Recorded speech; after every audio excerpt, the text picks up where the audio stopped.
மும்பை அகமதாபாத் இடையேயான புல்லட் ரயில் பணிகள் படுவேகமாக நடந்து வரும் சூழலில் புல்லட் ரயில் பாதையில் சோதனை மேற்கொள்ள ஜப்பான் அரசு இலவசமாக ரயில்களை வழங்குகிறது. இது இந்தியாவின் முதல் புல்லட் ரயில் திட்டத்தில் முக்கியமான மைல்கல்லாக பார்க்கப்படுகிறது. இது குறித்து விரிவாக பார்க்கலாம். இந்தியாவில் மும்பை அகமதாபாத் புல்லட் ரயில் பணிகள் படுவேகமாக நடந்து வருகிறது. தேசிய அதிவேக ரயில் கார்ப்பரேஷன் லிமிடெட் தான் இந்த அதிவேக ரயில் பாதையை கட்டும் பணியை மேற்கொண்டு வருகிறது. கடந்த 2021 நவம்பரில் கட்டுமான பணிகள் தொடங்கப்பட்டது. இத்திட்டத்திற்காக இதுவரை 6 ஆறுகளின் மீது பாலங்கள் கட்டப்பட்டுள்ளன. பணிகள் சீராக நடந்து வரும் நிலையில் அடுத்த ஆண்டு தொடக்கத்தில் பணிகள் முழுமையாக முடிவடையும் என தெரிகிறது.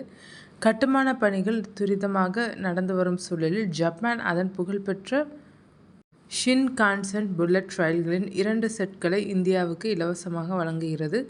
சோதனை ஓட்டம் நடத்த இந்த 2 ரயில்களை ஜப்பான் இலவசமாக வழங்குகிறது.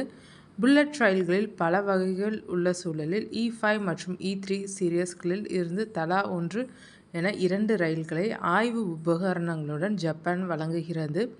2026ஆம் ஆண்டின் தொடக்கத்தில் இந்த ரயில்கள் இந்தியாவுக்கு வழங்கப்படும் என தெரிகிறது. அதிக வெப்பநிலை மற்றும் பாதைகளில் உள்ள குப்பையால் ஏற்படும் பாதிப்பு உள்ளிட்ட முக்கிய டேட்டாக்களை இதன் மூலம் சேகரிக்க முடியும்.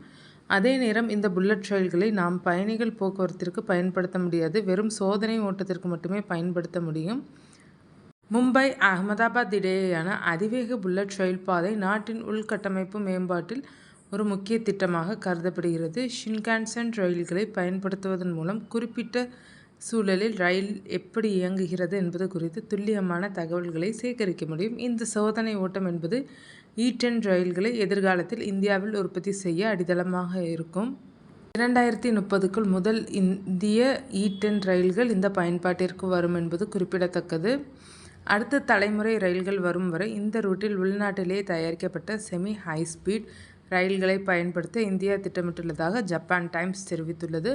புல்லட் ரயில் திட்டத்தை பொறுத்தவரை அதற்கு தேவையான நிதியில் பெருமளவு ஜப்பானிய அரசிடமிருந்து குறைந்த வட்டிக்கு கடனாகவே பெறப்பட்டு இத்திட்டம் செயல்படுத்தப்பட்டுள்ளது. ஒட்டுமொத்த செலவில் சுமார் 80% கடனாகவே கிடைக்கிறது.